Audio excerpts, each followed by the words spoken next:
ముందుగా పత్రికా విలేకరులకు, మీడియా విలేకరులకు ప్రత్యేకంగా ధన్యవాదాలు తెలియజేసుకుంటున్నాము.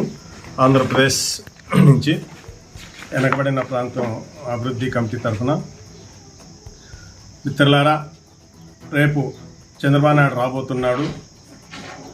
చంద్రబాబు నాయుడికి మేము ఒకే ఒకటి ఈ మీడియా ద్వారా కోరుతున్నాము. అనంతపురం జిల్లా చాలా వెనకబడిన ప్రాంతం. వెనకబడిన ప్రాంతానికి ఈ జిల్లాల నుంచే ముఖ్యమంత్రులు అవుతున్నారు. ఈ జిల్లాల నుంచి అనేక సందర్భాలు గెలుస్తున్నారు.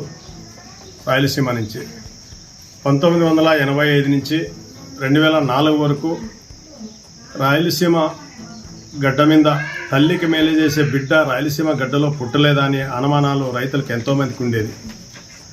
అటువంటి సందర్భంలో మరి కొన్ని పోరాటాల ఫలితంగా మరి ఏదో రకంగా అయితే ఏమి 2004 నుంచి రాజశేఖర రెడ్డి అధికారంలోకి వచ్చిన తర్వాత మరి ఆంధ్రప్రదేశ్లో ముఖ్యంగా రాయలసీమ ప్రాంతానికి ఆంధ్రనివ కాలువ అనేది ఒక గొప్ప వరం లాంటిది. దాన్ని తీసుకురావడము నిజంగా ఆయన ఎక్కడున్నాడో కానీ ఆయనకి చేతులు ఎత్తి దండం పెడుతున్నాం రాయలసీమ ప్రజల తరఫున. మరి ఆయన 2011కి నీళ్లు తీసుకురావడం జరిగింది. 2011కి నీళ్లు వచ్చిన తర్వాత 1 ఎకరా కూడా నీళ్లు నేటికి ఇవ్వలేకపోతున్నారంటే వీళ్ళు పరిపాలన ఏ రకంగా ఉందో ఒకసారి ఆలోచించాలి. 2014 నుంచి 2025 వరకు తీసుకుంటే అటు చంద్రబాబు నాయుడు పరిపాలన చేశాడు, మరి జగన్మోహన్ రెడ్డి 5 సంవత్సరాలు పరిపాలన చేశాడు. చంద్రబాబు నాయుడు పరిపాలనలో కొంత ఆంధ్రనివ కాలువ అయితే కొంత మరి ముందుకు కొనసాగింది, కానీ జగన్మోహన్ రెడ్డి కూడా అదే పంతాలో కొనసాగింటే ఈరోజు మరింత అభివృద్ధి చెందిండేది.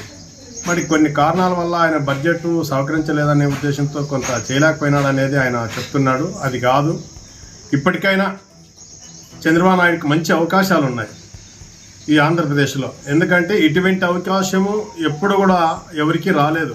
కేంద్రం నుంచి సపోర్ట్ ఉంది పెద్ద ఎత్తున.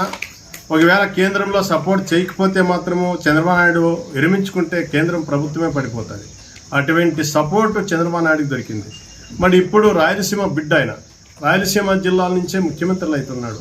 కాబట్టి ఇప్పటికైనా ఆయన ప్రతి బడ్జెట్లోనూ ఒక 5,000 కోట్లు ఈ రాయలసీమ ఆంధ్రనివ కాలువకి తీసేసినట్లయితే ఈ రాయలసీమలో తప్పనిసరిగా మనము ఇక్కడ సాగునీటి ప్రాజెక్టులన్నీ కంప్లీట్ చేసుకోవచ్చు ఈ 4 సంవత్సరాల్లో. మళ్ళీ అనంతపురం జిల్లాలో కరవ జిల్లా లాంటివా దాంట్లోకి ప్రత్యేకంగా రిజర్వాయర్లు కూడా నీటిని నిల్వ చేసుకునే అవకాశం ఉంది. కాబట్టి చంద్రబాబు నాయుడు ఆలోచించాలి. ఇప్పుడు ఇటువంటి అవకాశం మళ్ళీ చంద్రబాబు నాయుడుకి ఇంకెప్పటికీ రాదు కూడా. కాబట్టి ఈ అవకాశాన్ని ఆయన సద్వినియోగం చేసుకొని మరి సాగునీటి ప్రాజెక్టుల మీద ఎక్కువగా బడ్జెట్ ఇక్కడ రిలీజ్ చేసి ఈ రైతులందరినీ కూడా ఆదుకుంటే చరిత్రలో ఆయన ఒక గొప్ప నాయకుడిగా మిగిలిపోతాడని చెప్పి మేము తెలియజేస్తున్నాము. ఒకవేళ ఆయన అమరావతి అభివృద్ధి, అమరావతికే అయిన బడ్జెట్ అంతా కేటాయిస్తున్నాము, మరి అమరావతికే తెచ్చిన అప్పులన్నీ కూడా అక్కడే ఖర్చు పెడుతున్నాము, కేంద్రం నుంచి వచ్చిన బడ్జెట్ కూడా దానికే తీసుకొస్తున్నాం అనేది ఎక్కడో ఒక స్వార్థంగా చేసినట్లయితే రాయలసీమ ద్రోహిగా చంద్రబాబు నాయుడు నిలిచిపోతాడని చెప్పి మేము గంటోపదంగా చెప్తున్నాం ఈ రైతు సంఘాల నుంచి. ఎందుకంటే ఆయనకున్న అవకాశం ఇప్పుడు చాలా గొప్ప అవకాశం. 4 సంవత్సరాలు ఆయనకి పుష్కలంగా ఉంది ఈ రాష్ట్రాన్ని పరిపాలించే హక్కు. కాబట్టి ఈ 4 సంవత్సరాల్లో మీరు ఏం చేస్తారో ఏం కానీ ఈ రాయలసీమ రైతాంగాన్ని ఆదుకోవాలంటే ఏకైక మార్గంకి 60 టీఎంసీలు నీళ్ళు తీసుకొచ్చే అవకాశం కూడా నీకే ఉంది. మరి 40 రోజులు, 45 రోజులు, 50 రోజులు నీళ్లు 60 రోజులు వస్తాయి తప్పనిసరిగా వరదలు వస్తే. ఆ నీళ్ళని నిలువ చేసుకునే అవకాశం కూడా ఉండాలి కదా ఇక్కడ. కాబట్టి ఇక్కడ తప్పనిసరిగా కరవ జిల్లా మా అనంతపురం జిల్లాలో మరో 2 రిజర్వాయర్లు కూడా నిర్మాణం చేపట్టాలి. ఆంధ్రనివ కాలువ విస్తరణ పూర్తిగా చేయాలి. మరి ఇక్కడ బెడ్డింగు చేస్తున్నారు, ఆ బెడ్డింగుని ఆపాలి. మరి ఆపి తప్పనిసరిగా ఈ రాయలసీమలో మెట్టి ప్రాంతాలకు నీళ్లు పోవాలి. మరి ఆ మెట్టి ప్రాంతాలకు నీళ్లు పోవాలంటే పిల్లి కాలువలు తీయాలి. ఆ పిల్లి కాలువలు కూడా బడ్జెట్ కేటాయించి మరి మీరు కనీసం ఈ జిల్లాలో 2,40,40,000 ఎకరాలకు నీళ్లు ఇవ్వగలిగితే మీరు తప్పనిసరిగా అనంతపురం జిల్లా చరిత్రలో మీకు ఒక గొప్ప పేరుగా నిలబడుతుంది. ఈ 14 ఎప్పుడు గెలిచిండలేదేమో బహుశా నాకు తెలిసి. ఈ అవకాశం ప్రజలు మీకు ఇప్పుడు ఇచ్చారు, గొప్ప అవకాశం ఇచ్చారు. ఆ అవకాశాన్ని నిలబెట్టుకొని రేపు మళ్ళీ 14 గెలవాలని మేము కూడా కోరుకుంటున్నాం. మెరుగిన పని చేయకపోతే కన్నా ఒక్క సీటు కూడా మళ్ళీ గెలిచే అవకాశం లేకుండా పోతుందని చెప్పి కూడా మేము ఘంటాపదంగా చెప్పగలుగుతున్నాం. కాబట్టి 4 సంవత్సరాల్లో కాల ప్రయాణం చేయకోకుండా తప్పనిసరిగా ప్రతి బడ్జెట్లోనూ ఒక 5,000 కోట్లు ఈ ఆంధ్రనివా కాలువకి కేటాయించి మరి ఆ బడ్జెట్లోనే వెనకబడిన జిల్లాల్లో ఎక్కడైనా రిజర్వాయర్లు కూడా నిర్మించి ఈ మెట్ట భూములన్నిటికీ కూడా నీళ్ళు ఇస్తారని చెప్పి ఆశిస్తున్నాము. అది జరగాలని కోరుకుంటున్నాము.